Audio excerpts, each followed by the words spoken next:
Hello, welcome to Vivian Art Gallery. I'm Vivian Mayer, founder and owner of the gallery, and I'm here with artist Sarah Nordean. Welcome. It's really exciting to be doing this. As strange as it is to hold a virtual opening event, it just felt like the right thing to do. These are odd and strange times, and we kind of have to change how we operate for a while. And I really like the fact that we have an opportunity not only to honor Sarah and her work, but connect with our wonderful art community in Canada. So welcome. I am just going to say a few words about Sarah and our relationship and how this all started for us.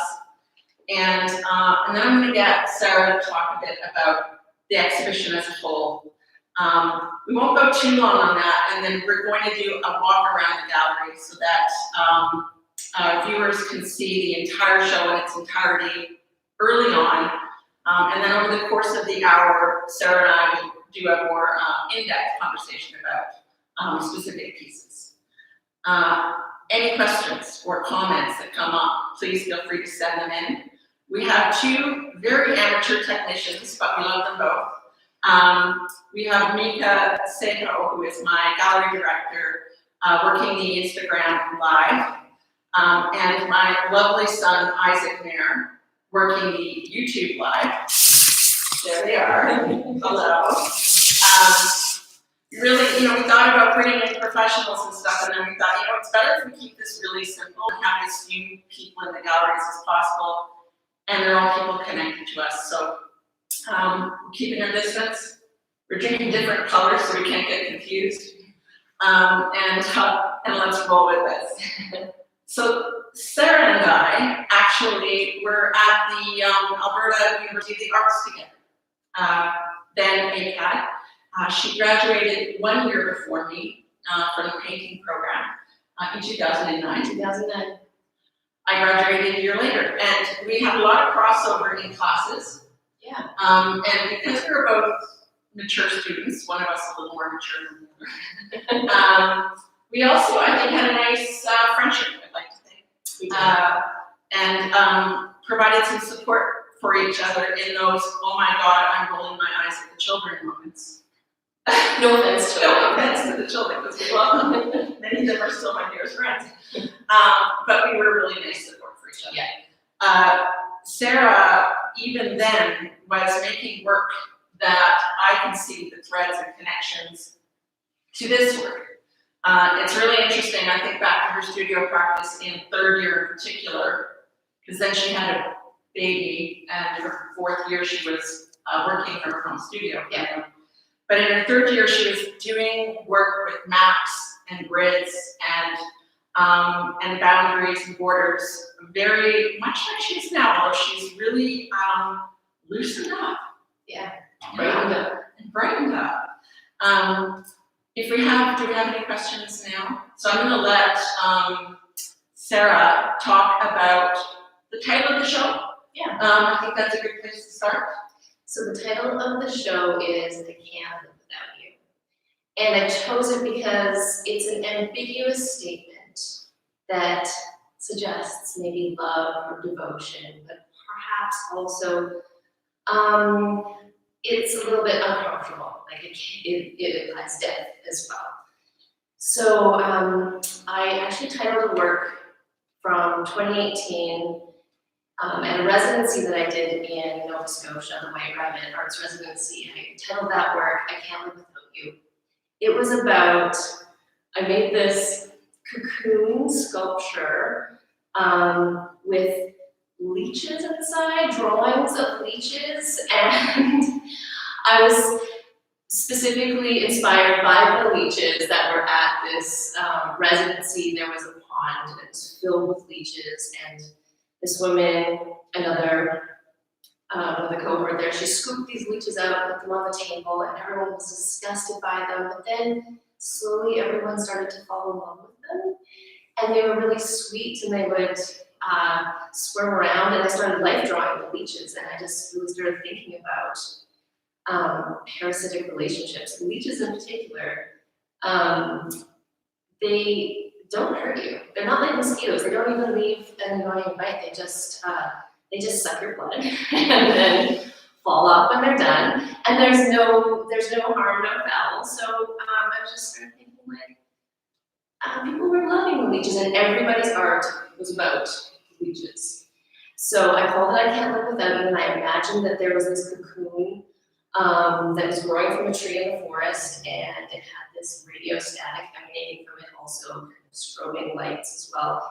And I imagined it being this sci-fi creature that was perhaps, having a parasitic relationship with the earth. It was really just a fantastic little sort of idea. But I was really inspired by that, the idea of I Can't Live Without You, and the relationships between two entities, maybe people and the earth, maybe people and animals, or our relationship in nature, and what is that crossover. And so I have these sort of leech forms, especially that you can see here, but they're kind of blobby. They're animals, they're monsters perhaps, but they're also beautiful, and so there's conflicting relationships, which is akin to a parasitic relationship. Awesome. I like the technical term blob. Blob is my technical term. Okay, we're going to go out of the shot right now and let Mika and Isaac give you a fairly quick tour of all of the works in the show, and then Sarah and I will meet back here and begin by speaking about this piece, which is titled. It's titled, It's Probably Nothing. It's Probably Nothing.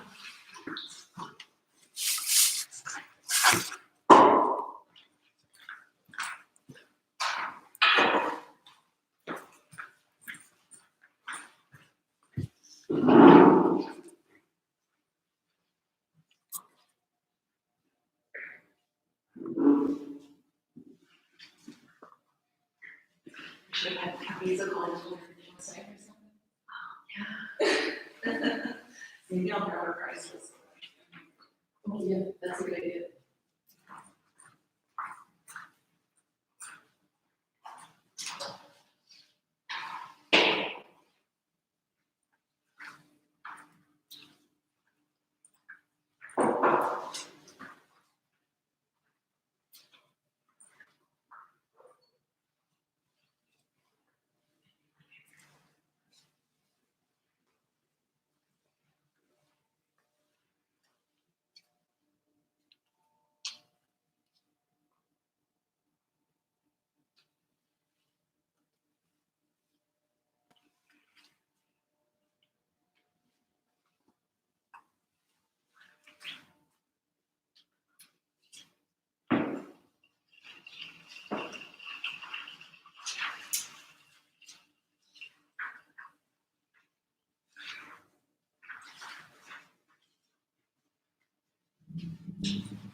Are we back? Yep. Welcome back. Beautiful show. I hope you enjoyed the little tour. So actually the title of this piece, very close. I'm sure. I'm sure it's nothing. We're going to start with this piece. I'm sure it's nothing, 2020. Acrylic and colored pencil on mineral paper. Can we start by talking about that? Yes. Yeah. So mineral paper is ground stone mixed with resin, and so it reacts differently than paper made from wood pulp. You can, with regular paper, when you get it wet, it absorbs the water, but mineral paper, you just have to wait for it to dry. It does not absorb into the paper. So it's lovely anyway. It's very smooth and durable, and once it's bent for good, but if you keep it okay, should be okay. So I started by pouring, so the shape of this drawing was actually just really tinted with acrylic paint poured onto or spilled onto the paper surface, and then set out to dry for several days. And then once it's dry, have an underpainting surface to work back into. Okay, so quite an uncontrolled process. Yes. You have very little control about where it runs. Yeah. And what about the coloration? Because it doesn't look like this is one solid color. Was the original paint for one solid color? Yeah, it is a watered down high flow acrylic, and I believe this one was called green gold. So there's in the drying process, the pigments actually separate. So it's a single paint color, but there's different pigments in the paint itself. So in this area, there's heavier green, just because I think some of the green pigment was pulled out, but it's mostly this sort of acid yellow color. So in areas like this where there's these paint hues, is that another material on top? Yeah, so that's colored pencil, this little worm shape in the middle. And then this area is a purple acrylic paint. That is, it's actually a really tight grit here. I don't know if you could really tell when you were getting your tour around, if you could really see the detail here, but there's like a million little ink rectangles here.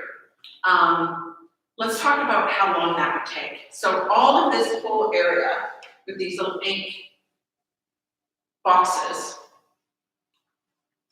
I worked on it solid with my other job for 3 months. 3 months. Yeah. Mm-hmm. And the colored pencil is also a really fine, like small, like little scribble motion. Yeah, so it does take a while, but it's really satisfying. Have you been diagnosed? I've diagnosed myself. So, can you talk a little bit about these contrasting, you've talked about conflicting in relation to the parasitic relationship, but this process feels conflicting. Can you talk about that a little bit? The uncontrolled and the controlled? Yes, exactly. So the spill is uncontrolled. I have no idea how it's going to go. I do make several at once, and I select the ones that I think would work the best.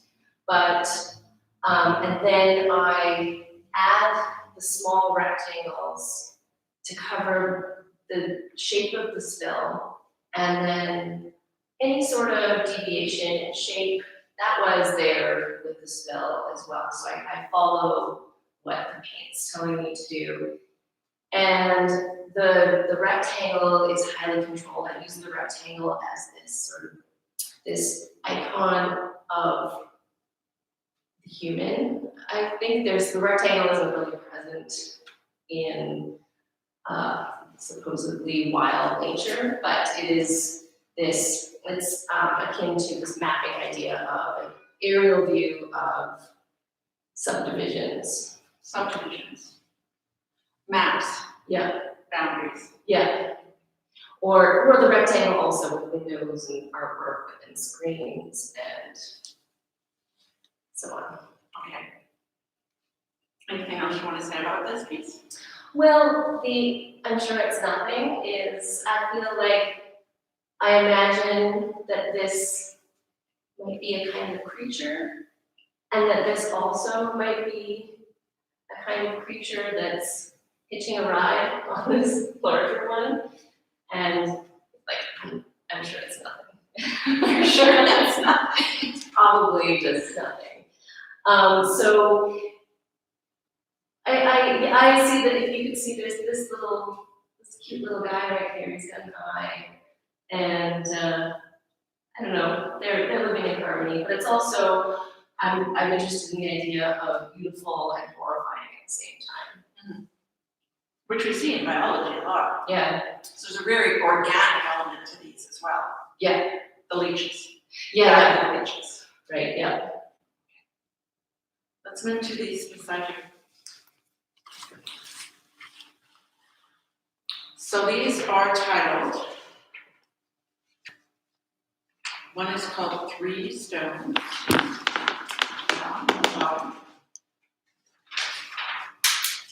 If you know, you can just This one's called 2 Stones. Okay, so ink on handmade paper. Yes, handmade by Barbara Sutherland, who teaches at Alberta University of the Arts with me. She's also an amazing fiber artist. And I love this paper. It's got holes in it, so I wanted to take advantage of that. You know, it's worn away in certain areas. And I just made these organic stone-like shapes overlapping each other. And this one's in brown ink, and it has the repeated rectangle. This one is in black ink, and then underneath there is a painting using metallic paint underneath. And the paint itself overlaps. So there's this idea of overlapping of two things existing at once. Yes. So there's actually 2 layers. There's a paper with the metallic gouache, and then the ink drawing is all on handmade paper. All on the handmade paper, yeah. And then there's just these really sweet spots where you can see the metallic paint right through, and it's shining, and it catches the light. We have some requests for some close-ups. Oh yeah, Absolutely. Come forward. In fact, you do those pieces and then go back and do the first piece, maybe, since you're over there anyway.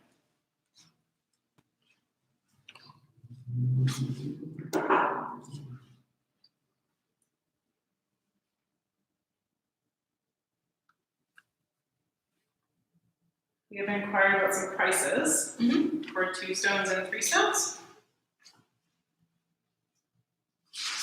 Geez, I almost want to change this on the spot. These pieces framed are $1,050 each. The 2 handmade paper pieces. So if you want the bow, that's a bargain of $2,100. The larger piece, I'm sure it's nothing, framed is $2,250. And this is the advantage of catching an artist of Sarah's caliber in her very first ever commercial exhibition. She's a bit of a bargain. So I don't think she will be for long if I have anything to say about it.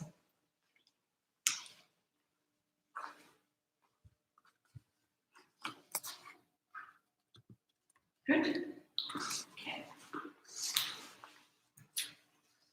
So this one, I can't live without you. Yes, this one's called I Can't Live Without You. And it's different, it's on panel. Yeah. And it's all paint on panel? Acrylic on panel, yeah. And you can see here there's 2 forms. One here, and then another one that overlaps it here, kind of existing at the same time together in one space. It might also be the same creature, just shifted slightly, and so like the ideas of time, presence, simultaneity, and overlapping being in one place. There's this positive space and negative space, and then a slight suggestion of a horizon line because I like to think of these all as existing in space. And the rectangle. We have Right here. So whereas I'm sure it's nothing, you saw the edges of the rectangle. This one is the insides of the rectangle. So you can almost think of it as maybe these are the bricks and that's the mortar, or if this was mesh, it would be the holes in the mesh for this one and the lines in the mesh for that. So what we'll do is maybe we'll talk about this piece and the piece behind Sarah, and then we'll draw in for a close-up again. But I think what is missing, if you don't see this piece close up, is that Sarah is working with the tiniest of paintbrushes, and those little filling in of the rectangle she's talking about are just tiny little lines, one beside the other repetitively. Yeah, so repetition is something that I have dealt with in my work for a long time. Just the idea of the repeated gesture, the idea of making something mundane, monumental through repetition, just by repeating something, has really interested me for quite a while. In this case, I'm influenced by the idea of music, repetitive music, and pattern, which shifts in subtle ways to create the forms. This one is, these works like this. This is the first one we're looking at in detail, but they vibrate. They literally vibrate. And I know that you live with someone who's very involved with the music industry. Yeah. And I'm wondering if music has anything to do with how things happen for you as well. Oh, absolutely.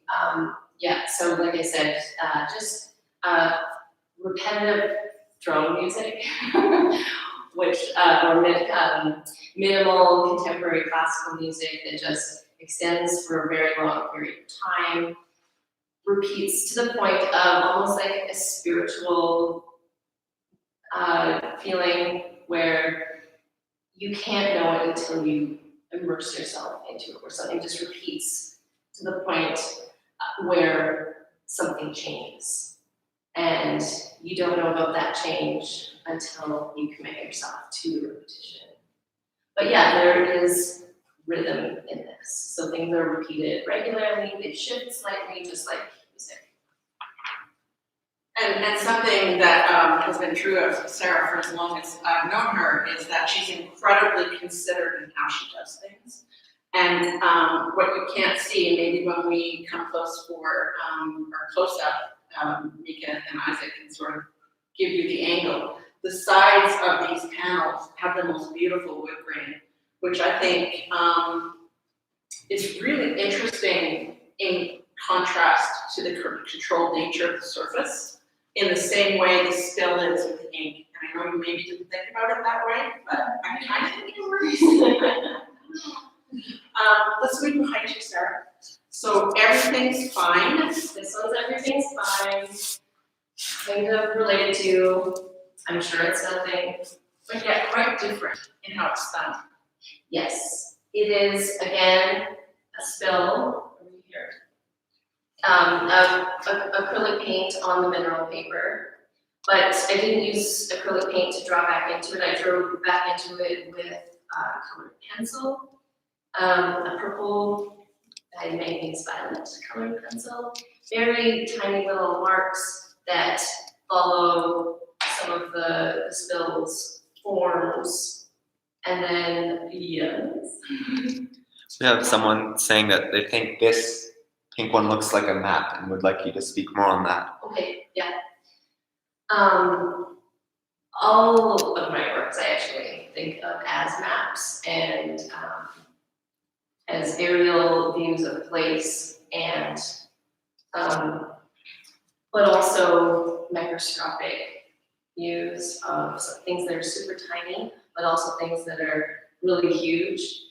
And there's like a subject-object relationship here. So if we are looking down on a map, then who exactly? Are we in the map, or are we looking down at the map, at the place?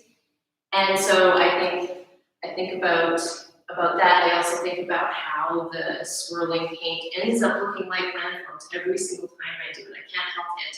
Think of them as islands, and I think of these as shorelines, and the ones with the rectangles I think about as communities of people living in the different rectangular spaces. But when you come for the detail, you have to see these little sort of explosions or little tendrils that have happened on the shore.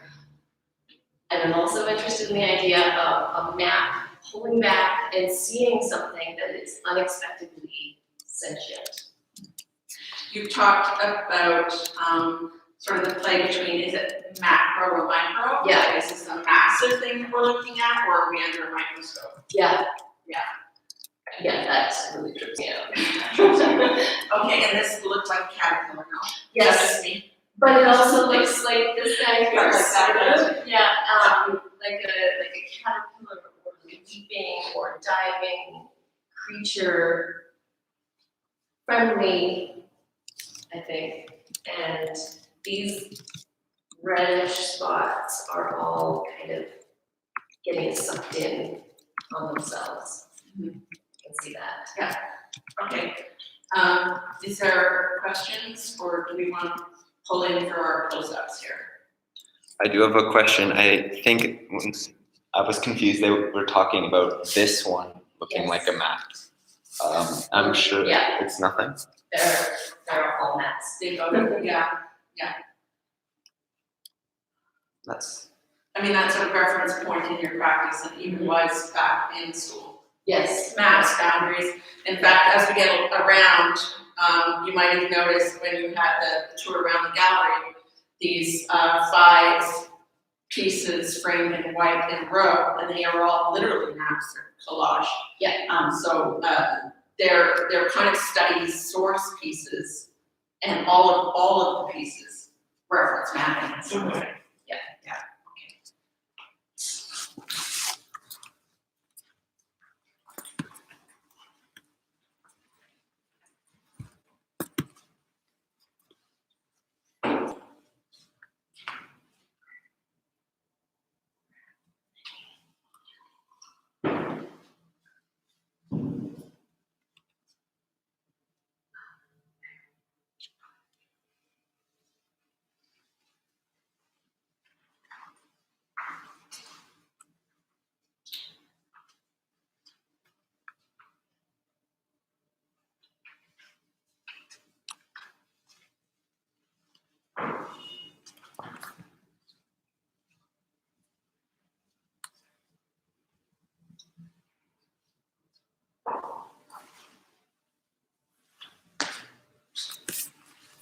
Isaac and Nick, I just want to thank you. You're doing an awesome job.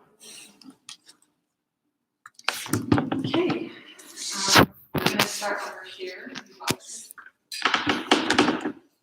So this fabulous little creature, peripheral. Similar treatment to the very first piece we talked about. The mapping piece. On a smaller scale. Same material, same mineral paper. Yeah, acrylic on mineral paper. There was a blue acrylic spill, and then I drew back in with acrylic paint on top. And then there's this eye that will watch you. Yeah, this one, I mean, they all have a narrative. They all have characters about them. But this one, and I also, when you see it closer, you see, I almost see like a face and a cloak. Like I just see Standing like this, yeah. Voldemort. This one is really animated for me in some way. Yeah. I don't know. Do you think there's sometimes, aside from the fact that you work thematically and all of these things relate to mapping and to parasites and all of that, Do you think sometimes particular pieces take on a character for you that you just don't have control over? Yes, I kind of am delighted when the character I see emerges from it. If it has a personality, or I used to try for pure abstraction. If I saw anything, I would try to get rid of it. My mom has a piece hanging in her house that I can see a unicorn in that I did not intend to be there, and I just want to paint it over. But now I'm kind of just look at it until I find something that I like, and then I go with it. Yeah. So this guy is kind of, I don't know. I see a character standing there wrapped in a cloak, kind of standing. Mm-hmm. Yeah, I see that too. And I think it's really rich, this area too. So that was this marbly textured area of paint here. Is that actually an accident of the spill pigment? Yeah. And then I follow it. So can you see that blue line Well, right yeah, there? that I see a chin there. That's why I said it Oh, looks like a that's- face. Oh, I can't see that, and I don't know if I want to. Oh, and I can't. Yeah. Sorry. My fault. But there is a blue line right there, and that informed the whole piece. And then, yeah, the way that the paint forms informs how I add the lines. And I find I really see it in this one, and it feels really playful to me. Yeah. Very enjoyable. Yeah, I want to poke that eyeball and see if it shuts. The eye shuts. Yeah. That part was so perfect. I had to leave it. Yeah, it is. It's awesome. Okay, do we have any questions or anything? We're good? Okay, let's move on to this one. Wave function. Yeah. So similar to the piece that we looked at over there, I Can't Live Without You. Identical size, acrylic on panel, 24 by 28. And in case anyone's curious, $2,500 they are. And the little guy there is 1,000 framed. Let's talk about this one. I mean, it's quite similar to the piece over there, and yet the pigmentation and the shapes, the forms of it are quite different. Right, yeah, so there's this arching form right here and another arching form right here. They're kind of crescent shaped, the two of them. And I couldn't help but see, they seem like aquatic creatures. So I imagine them dipping below a surface, possibly diving or coming up. I call it wave function as, these look like waves and quantum physics. Quantum physics. I don't know anything about it, but that's something I'm interested in. But tiny little marks as well. There's a suggestion of a horizon line, but also maybe this is the sun rising right here. And I tried to do a gradient, a fade. There's a fade down to some of the colors are black down here, and it fades up to white. And there's a lot of green in this one, which I don't usually use. But What inspired you? the green? I mean, because this one has much more of a landscape feel to it. Yeah. And I'm trying to decide whether that is about coloration or shape. Yeah. I feel like I'm in an airplane looking down at a place. Yeah. Yeah, I don't know. I mean, I do try to suggest several things at once. So looking down, looking from within. I just can't help but think about this as underwater. This particular shape also has a silver paint in it, so you can see it reflected in certain lights. Yeah, And it's just stunning. oh, I mean, but it is. It's a gorgeous piece. One of our artists and very dear friends, Tyler Brett, owns one of these.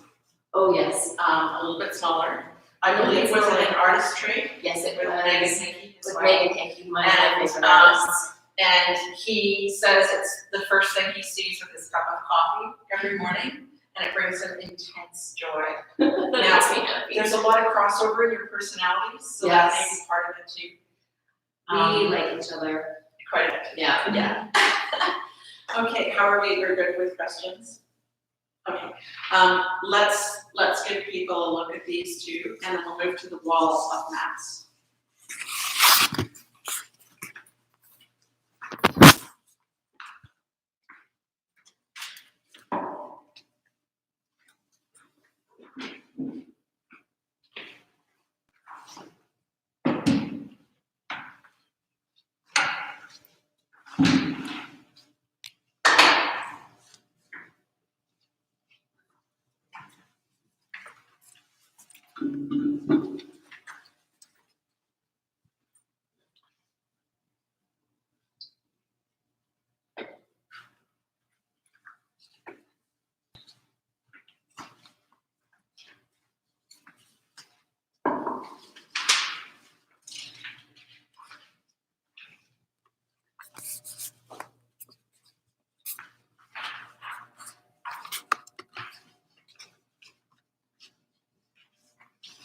We had one comment, spill to build.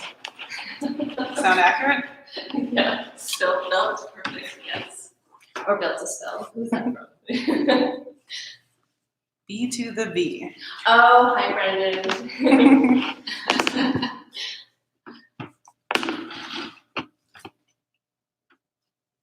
We have a question, do you use acrylic pens or only brushes? Oh, both. So I use a Maltop pen, which I fill with golden high flow acrylic paint. And then I also use a tiny brush depending on the color I want or the size I want or the effect. Okay, and we've got another question here. Hi Sarah, from Dustin Rabin. Hi, Dustin. What made you go from trying to hide forms that would emerge from abstracts to actively bringing them out? What's that? What made you go from trying to hide forms that would emerge from abstracts to actively bringing them out? I think it was that the question being, I used to try to go from more just abstraction to bringing forms out. I felt more confident in my own voice and wanted to deal more with concept and not just materials and processes.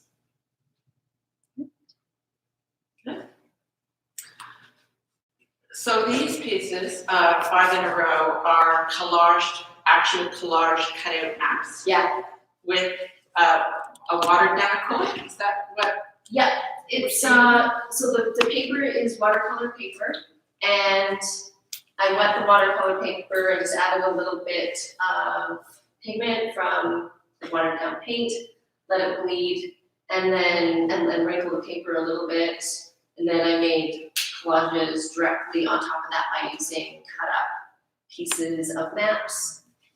And I chose maps that were, well, first of all, I chose maps that had red lines in them because I wanted them to look like veins and Veins? You said veins? Yeah, so that they had kind of a body feel to them. They were the body and place at the same time.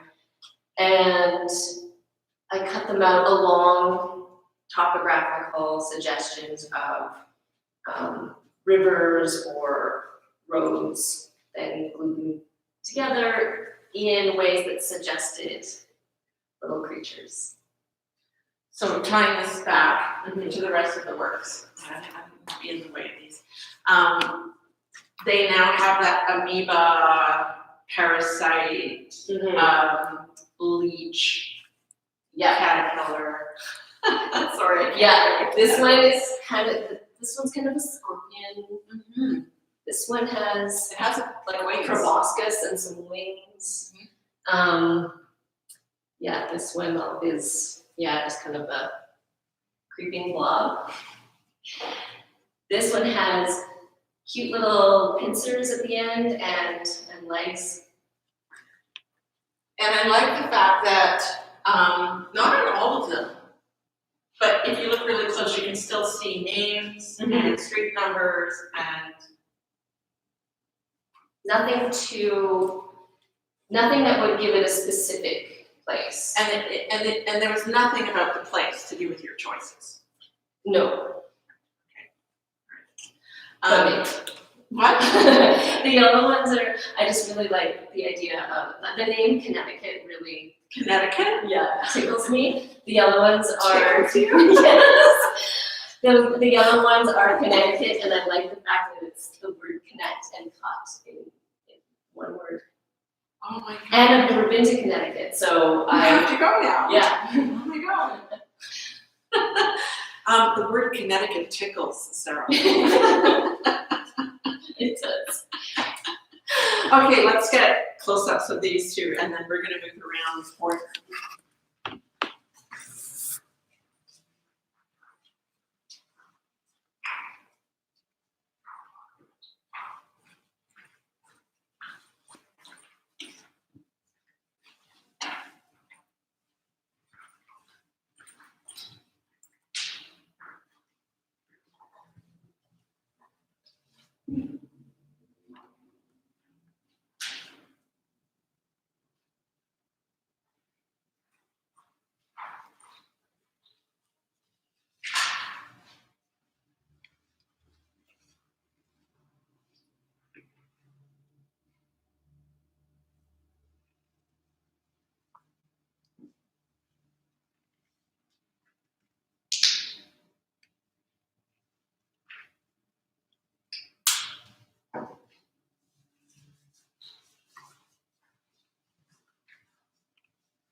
Maybe. Yeah, I don't know if it's on the Sunday. Yeah. Okay, this is the largest piece in the show. We're just trying to deal with the sun coming in the window there. Entanglement, acrylic on panel. Yeah. Okay, so part of the relief for you is that the rectangles are a little bit bigger on a larger panel. But true story. Yeah. How much before this exhibition did I come to do that studio? Was it It was 4 weeks. No, I think it was 4 weeks. 4 weeks. 3 or 4 weeks, but you had February break in there. Yeah.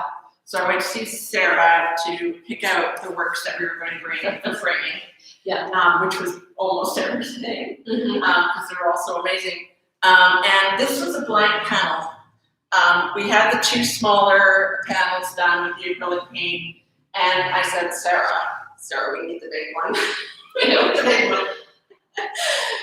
So tell us a little bit of the process, given that I put the guns to you. I didn't let myself, we're collaborating with some here, but I didn't let myself use a magnifying glass, which I usually do use for all my other works, so that I would be forced to work bigger and be finished faster. But I like the effect. This one is, I can't believe this exists actually. Just right now, I worked really, really hard for this show, and I worked insane hours, and right up until the day that we had to do it, and then everything just went crazy. We didn't have the opening, and I was disappointed slightly. I was really disappointed, but then the next day, all of that disappointment was gone because I was thinking about other things, and so I've kind of forgotten that I did this piece. Anyway, this one is entanglement. It's 2 forms. I started with the idea of 2 forms, one being right here, and then a smaller one right here, and that's all I started with. An underpainting that looked like that. Then I started seeing this larger shape, so I started defining it. And then I saw it being within this larger circle, so I defined that shape right there. And then there's this, it's actually the same color that's in, I'm sure it's nothing, this acid yellow that makes up this smaller form and it kind of creeps out into a larger shape. So it's like a circle within a circle, and then these two forms dancing together. I feel like we're gonna save the close-up for this one because I'm thinking that by the time we talk about this other work and come back, we might have better. Right, because I don't even think you can see this, the larger shape. Yeah, so we're gonna shift over to our little alcove here and talk about body heat. We're gonna talk about body heat. And then we'll revisit entanglement, because I think that there's just a little bit of time before the sun ducks behind the building over there. So body heat, the only red dot in the show so far is so really excited that this piece, despite the fact that we couldn't have an opening and things have been so strange, we've had to shut the gallery and everyone's dealing with so much and just trying to wrap our heads around everything. Despite all of that, a wonderful Calgary collector set up a private viewing and purchased this piece. So Sarah has some wonderful supporters out there, and we're very grateful that you're there. Thank you very much. Can you talk about body heat a little bit? So I made body heat during the cold snap of our winter, minus 30, 40 Celsius. And it again starts with a spill, and then, you know, I start working and then I slowly see forms emerging. And so I saw these two creatures twisted together and trying to keep warm, snuggling. I think I said they were cuddling first time I posted about them, but yeah, it just kind of like I see their little heads here and twisting up. I see it as this really like a sweet embrace, but also possibly strangling embrace. Oh my. The color palette for this piece is, I think, quite different than a lot of the rest of the show. Yeah. In part because of the intensity of it. There's a lot of beautiful use of pinks and reds in the rest of the exhibition, but nothing as rich as this. Yes, so this is a particular red that I like called Caput Mortem. And this is actually copper, which you can see if you, in certain lights, it's kind of metallic. And I have done other pieces with this before, the ones that sold before, that is done in this one. Yes, shout out to Altagast, who gave Sarah a small coronary when we sold 2 of these before the show happened.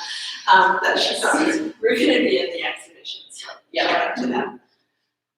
So yes, you're right. As I recall those ones. Yeah, this particular color, I just really like it. It's red purple is one of my favorite colors, and actually, if you just call it red purple, it's throughout the exhibition. But this particular, because it's the I've scribbled these tiny little marks, it ends up being like a really rich color influenced by the paint that's underneath. It is really interesting because while it's called body heat, it feels less biological to me than some of the others. Oh yeah. And somehow a little more contained. Okay. In terms of the spill. Yeah. Is that possible? I understand it. How does this happen that you could spill this and these could stay just so cleanly separated? Or is it colored on top? It's secret. It's a secret. I mean, it's like escaping right here. Yeah. And So you're containing it in some way. yes, Okay. I am not a slave to the spill. So I do, I manipulate it to be in the form that I want it to be. Gorgeous. I love this. Right, yeah, that's where the paint ended up pooling right there. And I wanted to make it look like it was being squeezed right here. Yeah, no, it's awesome. Okay, you know what, I'm gonna suggest we duck quickly into the back room, because I think that might just give us the time we need so that we can get a better shot on this piece. Otherwise, we're gonna move it.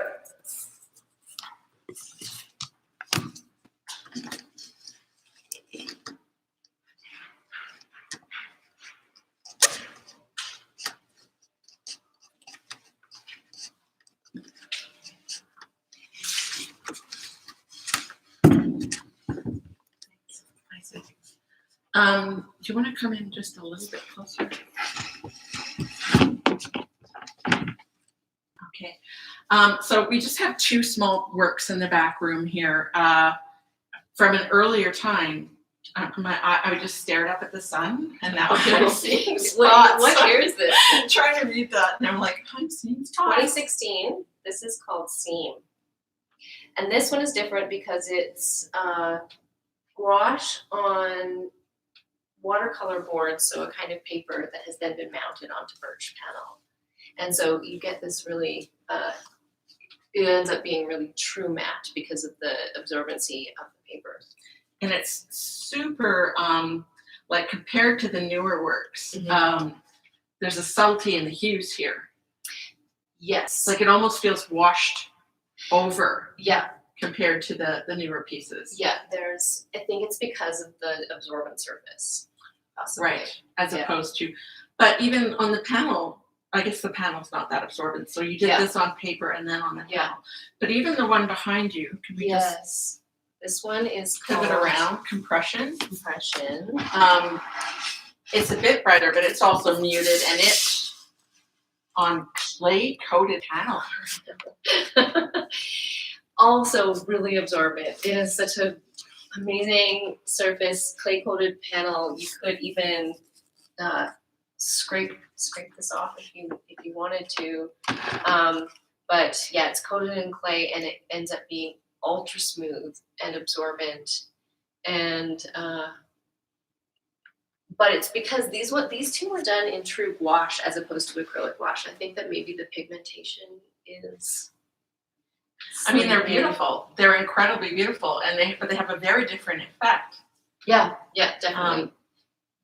than the newer works. So I think it's actually interesting having them in the back room. I often like to hang works in the back room that are earlier or Yeah. maybe a little contrary to the rest of the show.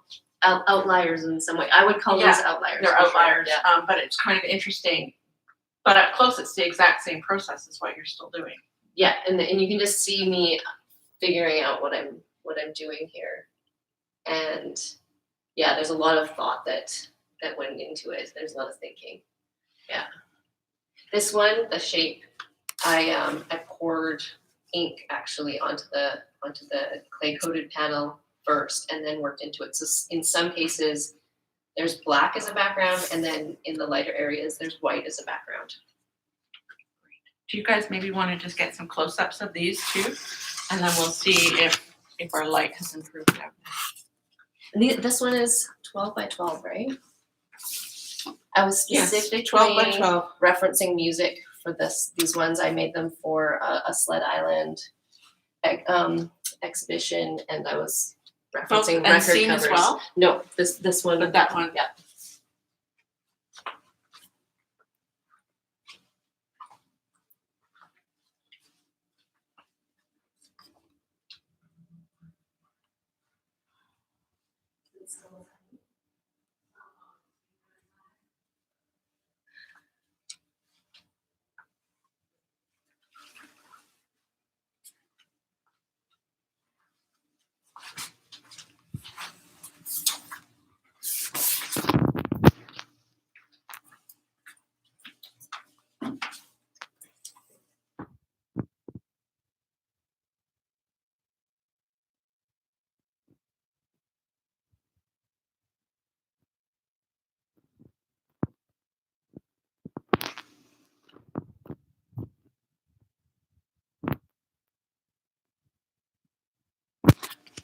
So maybe what I'll get you guys to do is do some close-ups first. We're so close, the sun is just about gone.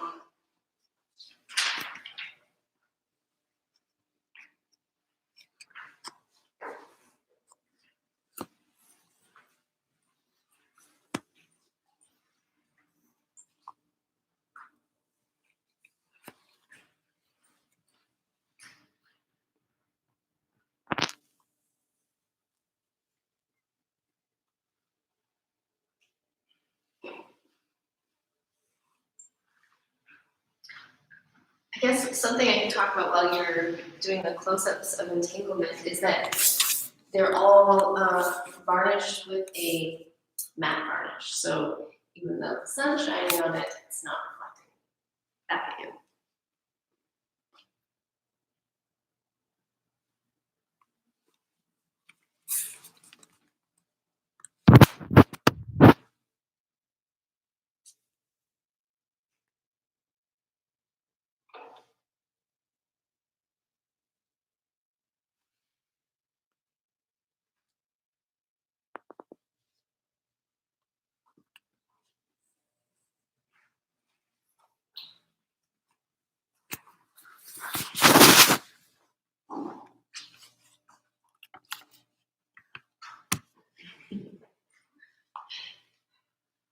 We've got lots of comments, people are moving the close-ups. Good. People are seeing the person one day, the detail is incredible. Very calming and beautiful. Thank you. Agreed.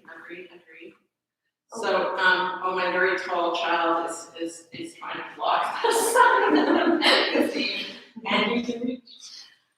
Thank you. Okay, we're just about at our time, but I guess I would just like to respond to the comments by saying, yes, I am committed to re-showing these works at some point. As many of you know, Vivian Art, this is our swan song exhibition in this location, which is really bizarre and surreal given how it's coming down. So I'm in certainly no rush to take this exhibition down either. And we'll just probably leave it up with the hopes that we may yet have the opportunity to have it viewed as it's hung in person. We'll see. We're planning to open our brand new location in Inglewood in May of 2020. It's still the plan, but like everyone right now, we're just rolling with it, aren't we? We're just gonna respond as we go. The plan is an all works on paper show by artist Eric Olson. And the plan was to open that May 1st. I really don't see that happening, even though I believe the space may be ready.